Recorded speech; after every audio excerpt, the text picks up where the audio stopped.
Queridos, graça e paz.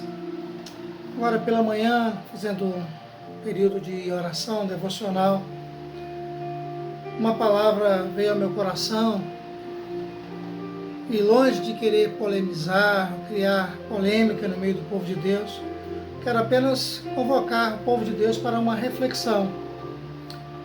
E pensando numa situação que envolve Jesus, os fariseus, juntamente com um grupo de herodianos, que é registrado, por exemplo, por Mateus capítulo 22.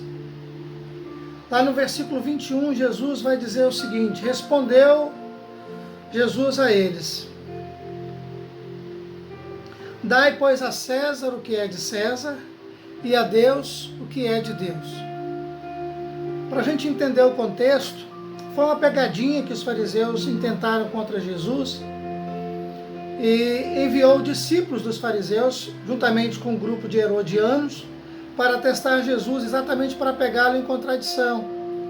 E a situação era o seguinte: se Jesus deveria pagar imposto a Roma, que dominava o império, toda a região, na verdade, toda a terra conhecida na época, Roma dominava, inclusive Israel, na capital Jerusalém de Judá.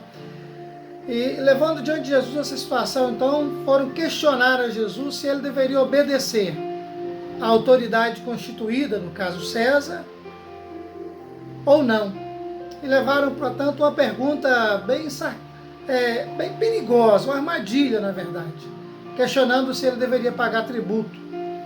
E Jesus, sabiamente, vendo o coração deles, discernindo aquilo que eles estavam intentando contra ele, vai chamá-los de hipócritas e vai pedir que eles tragam a moeda e questionar de quem é essa esfinge, ou seja, aquela figura cunhada na moeda. E eles vão responder: é de César.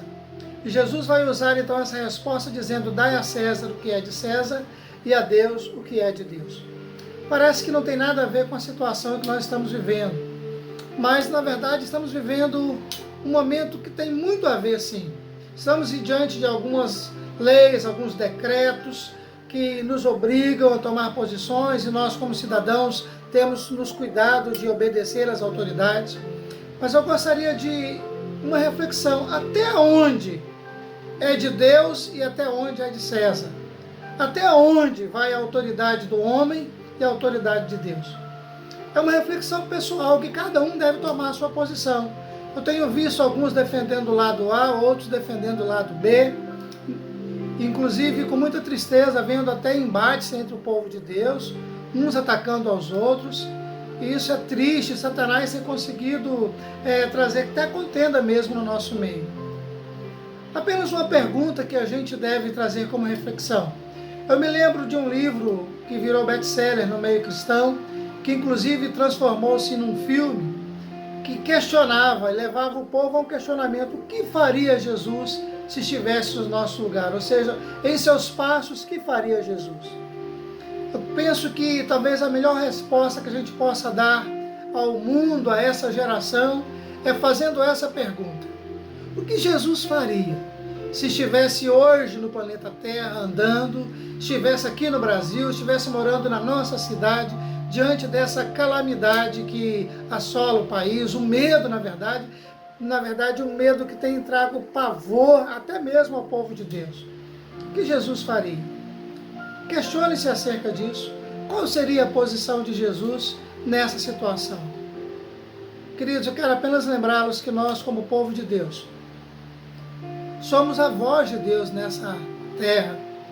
Somos a presença de Deus manifesta, que Deus escolheu. A Bíblia fala que Deus escolheu as coisas simples desse mundo para manifestar a sua glória. A palavra de Deus nos lembra que a terra geme, aguardando com uma grande expectativa a manifestação dos filhos de Deus. É com muita tristeza que eu vejo muitos ditos filhos de Deus não se posicionando, ou quando se posicionam, muitos se posicionam de maneira covarde, de maneira que não condiz, na verdade, com a nossa fé. Apenas uma reflexão, como eu disse, longe de causar polêmica. Coloque-se em oração e pergunte ao Senhor o que Ele quer que você faça. O que o Senhor faria se Ele estivesse no nosso lugar? E em cima dessa resposta, tome decisões e haja, faça a diferença nesse momento. Estava me lembrando aqui de uma situação que envolve o profeta Eliseu, que é registrado lá no segundo livro dos Reis, no capítulo 4, a partir do versículo 38, quando acidentalmente eles estão ingerindo um alimento que é venenoso e que mata, e o pavor que toma conta dos discípulos é que havia morte na panela. E Eliseu, como profeta, como voz profética, vai interferir naquela situação, revertendo o quadro de morte, de tal maneira que a morte da panela é retirada e ninguém é acometido desse mal. O Brasil carece de voz profética, de homens e mulheres de Deus que entendem que o nosso Deus é maior do que a enfermidade, do que a morte. Ele tem poder ainda, queridos. E nós precisamos crer e propagar e usar os meios de comunicação que temos à nossa disposição, as redes sociais, não para provocar mais pânico, mais medo, mas para trazer uma palavra de esperança. Deus pode mudar a nossa situação. Feliz é a nação cujo Deus é o Senhor. E glória a Deus, pelo menos na minha história, da minha breve história de vida, é a primeira vez que eu vejo um governo que tem buscado direção de Deus, que tem chamado o povo de Deus para intervir. Sejamos, ó Deus, tenha misericórdia de nós, sejamos bons representantes do Senhor nessa geração. Ajude-nos a ser a tua voz no meio dessa calamidade. É a palavra que eu tenho em nome de Jesus. Que Deus nos abençoe, querido, e nos ajude. O que faria Jesus em nosso lugar? Deus nos abençoe.